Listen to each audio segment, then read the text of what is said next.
सांवली बहू। शिल्पा है तो सांवली लेकिन बहुत ही टैलेंटेड। लेकिन कहते हैं ना, शादी के लिए तो लंबी और गोरी होनी चाहिए।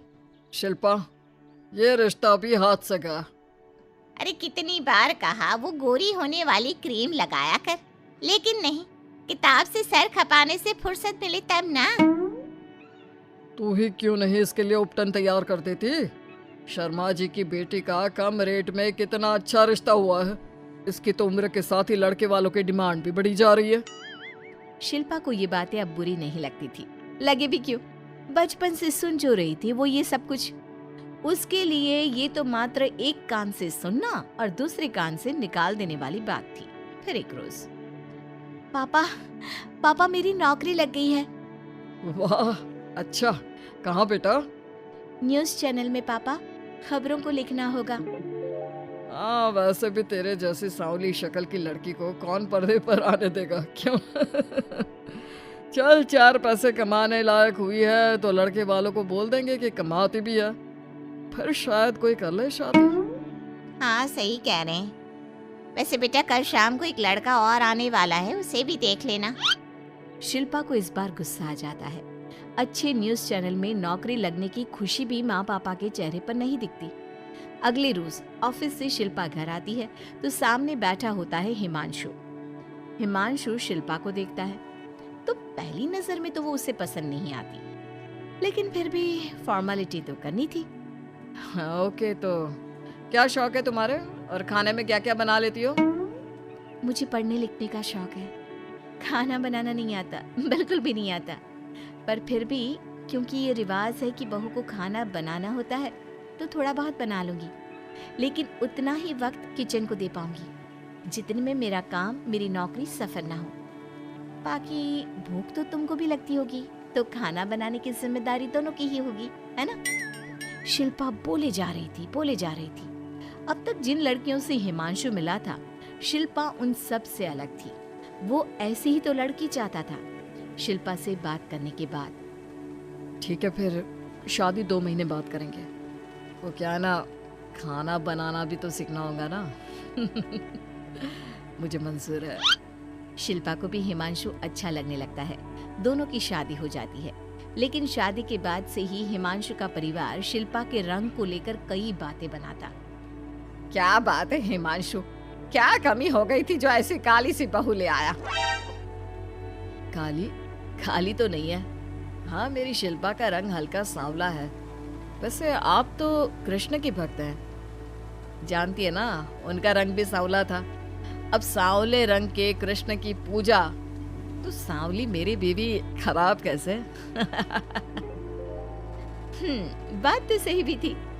क्यों सांवला रंग खराब माना जाता है? शिल्पा पति का तर्क सुन रही थी। थोड़ी देर के बाद, क्या बात है, शब्दों का जादू आ गया। क्या तर्क दिया आपने सांवले रंग के समर्थन में? तो क्या तुम ही पत्रकार हो? अरे तुम्हारा पति भी कम नहीं है।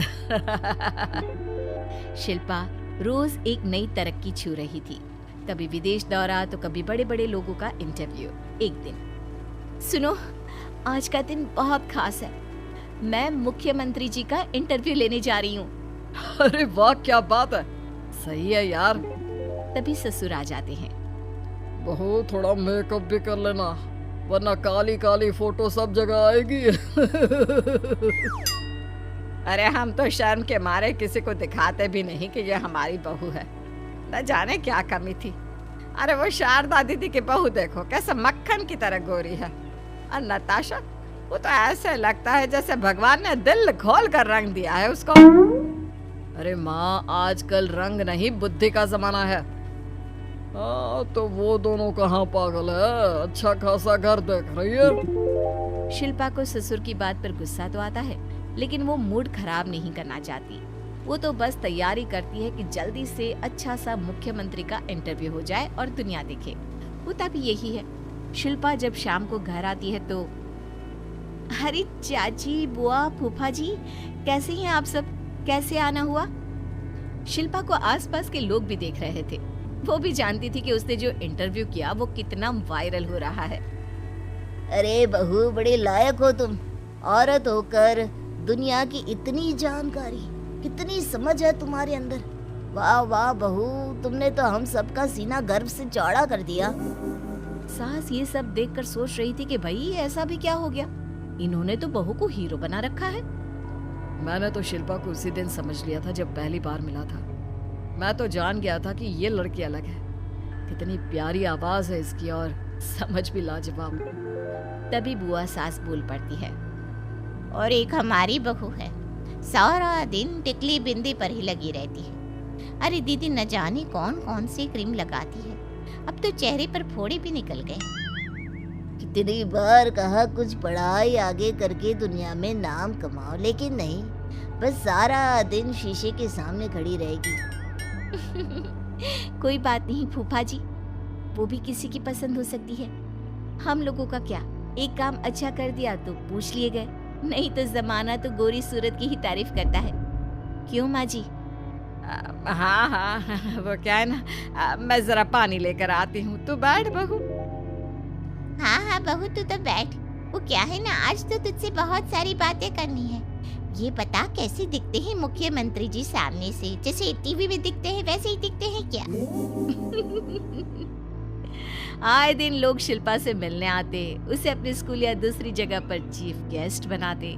ये सब देखकर पति तो खुश होता, लेकिन सुंदर बहू का सपना सास की आंख से उतर ही नहीं रहा था। फिर एक रोज, शिल्पा, पापा कहाँ है? माँ जमीन पर गिरी पड़ी है, वो बेहोश हो गई है। शिल्पा की सास को गंभीर बीमारी हो जाती है और फिर आप लोग अपनी माँ की किसी बात को मना ना करना, उनका दिल कमजोर हो चुका है। दिल में कोई बात लगेगी तो उनके हार्ट अटैक आने के चांसेस हैं, तो समझ रहे हैं ना। कुछ दिनों में ठीक होकर सास घर आ जाती है और फिर एक दिन, देख बेटा, मैं मरने से पहले एक सुंदर बहू का चेहरा देखना चाहती हूँ। अरे मैं नहीं चाहती कि तू इस काली कलूटी के साथ रहे, छोड़ दे इसे। अरे कल को तेरे बच्चे भी ऐसे काले पीले पैदा होंगे और फिर हमारा खानदान देखने लायक नहीं होगा। शिल्पा सुन रही थी, वो परेशान हो रही थी। वो सोचती है कि एक बार वो अपने पति से बात करके देखेगी। सुनिए ना, मुझे आपसे बात करनी है। मुझे भी शिल्पा, मैं माँ के बिना नहीं रह पाऊंगा, तुम समझ रही हो ना। शिल्पा को दुख होता है, लेकिन वो क्या करती। वो हिमांशु को तलाक देने का सोच लेती है और फिर शिल्पा, माँ की हालत फिर खराब हो रही है, क्या करूं? माँ को सबसे बड़े अस्पताल में भर्ती करना होगा। लेकिन वहां तो बेड के लिए बड़ी बड़ी सिफारिश करनी पड़ती है। अरे मेरा मरना तय है, मैं मर न जाऊं, मुझे बचा ले बहू। शिल्पा को हैरानी होती है कि वो करे तो क्या करे।